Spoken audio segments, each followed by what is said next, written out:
Tinuturuan niya ako, danum, madamdama, alatiit. Yan po, mga maalala ko yan ng mga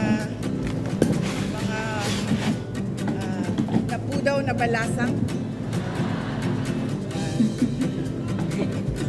Oo, sinabi, yung mga tinuturo niya sa akin, yan yung maalala ko.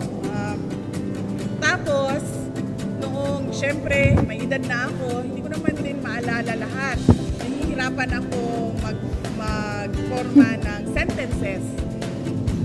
Sabi niya sa akin, alam mo, wag mo nang subukan. Sabi niya, dahil hindi mo talaga matutunan yan. Medyo may edad ka na para magsimula kang matuto ng Ilocano. Sabi niya, ito lang ang ituro ko sa'yo. Pag sinabi mo ito, tapos na yan lahat doon sa Ilocos. Sabi ko, ano sasabihin ko? Sabi niya, okay na! Tapos na yan! Yun lang po. Yun lang po ang natutunan ko sa aking asawa na Ilocano.